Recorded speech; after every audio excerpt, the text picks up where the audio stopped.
les irritants. Alors ça, tout ce qui permet de réduire les irritants, c'est parfois très épanouissant d'aller les chercher, mais en général, les commerçants, ils n'aiment pas ça, parce que ça les fait chier, c'est pas des grands projets, ça ne fait pas rêver. Pourtant, pour le client, c'est la première chose qu'il voit. Alors, un irritant qui est assez intéressant, c'est le temps passé en caisse. Ça a dû vous arriver de temps à autre d'être à une caisse, et le parcours n'est pas fluide à 100% parce qu'il y a un irritant qui arrive, du genre, le prix du produit qui est en train de passer sous vos yeux n'est pas celui que vous avez vu en rayon. Ben, la caissière va tout simplement appuyer sur un petit bouton Verify Price, voilà, qui est ici, parce que vous n'êtes pas d'accord avec le prix du coca, du soft drinks, 1,59 $. La caisse va envoyer un message à celui qui est le mieux placé pour le vérifier, qui est par exemple l'employé qui est en ce moment dans le rayon soft drinks, qui va recevoir sur sa montre connectée, va vérifier le prix du. Ça veut dire, sans avoir besoin d'appeler Jocelyne et demander à la caisse 12, donc Jocelyne arrive, des fois, alors en patin à roulette, ça va plus vite, mais bon, voilà. Dis donc, tu peux aller voir le prix, ma chère. Ok, bouge pas, j'y vais. Donc, elle y va. Alors avant, il fallait qu'elle revienne à la caisse. Maintenant, elle aura foutu le téléphone et elle appelle. Non, mais dans tous les cas, vous voyez typiquement ce que c'est qu'un irritant. C'est-à-dire que ça rallonge le parcours d'achat parce que ça pénalise la vitesse du flux en caisse. Donc là, automatiquement, si j'appuie Verify Price là-dessus, ça arrive sur la montre connectée qui est là-bas, au plus près de là où il faut le vérifier, je le vérifie, je réponds sur ma montre connectée, bim boum, ça revient sur la caisse. Et si, d'aventure, il faut changer le prix. Et là, la caissière, admettons que, dans les procédures de ce magasin, elle n'ait pas la liberté de changer le prix. Il faut appeler la chef de caisse, vous savez, on appelle la chef de caisse pour qu'elle vienne avec quoi? Avec la petite clé là qui est fait tourner dedans, voilà. Et ça fait aussi perdre du temps. Donc du coup, s'il faut changer le prix, on va envoyer un autre message, donc là le prix va être changé, on envoie un autre message sur l'autre montre connectée qui est, admettons, au poignet de la chef de caisse, qui va regarder l'incident et qui va dire oui ou merde, et si elle dit oui, sans avoir à venir et à tourner la petite clé pour changer le prix sur la caisse, et là qu'est-ce que vous allez faire? Gagner du temps. Alors, pour le coup, il n'y a aucune avancée technologique majeure derrière ça. C'est l'usage qui fait l'avancée. C'est souvent le cas d'ailleurs. Ce qu'il faut chercher, c'est les usages. Ce n'est pas l'avancée techno, parce que l'avancée techno, on s'en fout un peu.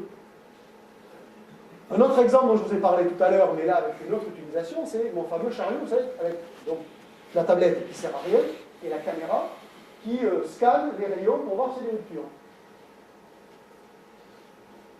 Ce fameux chariot, au 3e trimestre, je crois, voilà, c'est ça, Q3, ils vont lancer, sur la base de cette même technologie, regardez, devant, là, ici, il va y avoir une autre caméra, grand angle.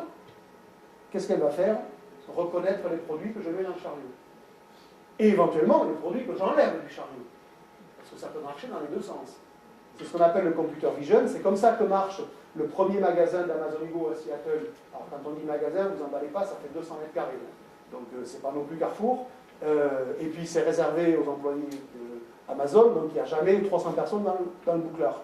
Et le principe est le suivant, c'est que quand j'arrive dans le magasin, je m'identifie avec l'appli ouverte sur la borne, automatiquement on fait le lien entre ma gueule et mon identité, et pendant tout mon parcours de course, je suis suivi visuellement par des centaines de caméras qui scrutent chacun de mes faits et gestes.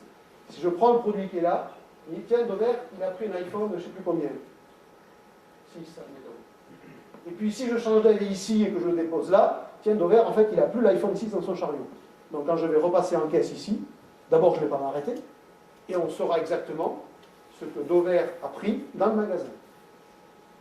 Donc c'est ça la reconnaissance d'image, en fait, vraiment pour faire très simple. Alors, les puristes seraient choqués que je le schématise comme ça, mais ça fonctionne comme ça. Et donc demain, ce chariot-là, il va reconnaître ce que je mets dans le chariot, et on va pouvoir ouvrir une piste d'encaissement rapide sur des gros paniers, qui est l'obstacle aujourd'hui de la distribution, et notamment la distribution alimentaire, parce que pour envisager ça pour le moment, il n'y avait que la RFID. En gros, que des puces qu'on met sur des produits qui ont leur vertu, c'est que la puce elle communique avec son environnement de manière fiable, sécure, sans doute, etc., etc. Sauf qu'il faut payer la puce, et donc il faut accepter qu'il y ait un surcoût sur le produit, et même si les prix des puces baissent tous les 18 mois de moitié en gros suivant la loi de Moore, ça n'empêche qu'une puce sur une boîte de petits pois, ça sera toujours moins $1 qu'une puce sur un costard à $200 ou à 200 €, évidemment. Donc, ouvrir le champ de l'encaissement automatique sur des très grands volumes et des chariots, technologiquement, ça fait longtemps que c'est au point, et encore, pour être honnête, partiellement au point, parce qu'il y a des produits, avec la cage de Faraday, dont peut-être que ça vous parle quand vous étiez en quatrième ou en seconde ou je ne sais pas quoi, qui rendent la propagation des ondes un peu difficile. Mais bon, cela dit, la techno RFID pour l'encaissement, c'était au point, sauf que c'était économiquement pas encore suffisamment installé. Quand vous allez chez Decathlon aujourd'hui, dans quasi tous les Decathlons de France, vous avez de l'encaissement RFID, sauf que le prix moyen d'un article chez Decathlon, c'est quand même bien supérieur au prix moyen d'un article chez Carrefour. Et désormais, ça ouvre un champ super intéressant sur l'alimentaire, parce qu'en fait, c'est sans effort supplémentaire que je vais pouvoir passer dans une logique d'encaissement automatique. Q3 2017, vous voyez, on y est quasiment. Hein. Donc l'année prochaine, au même endroit à l'NRF, normalement, c'est au point.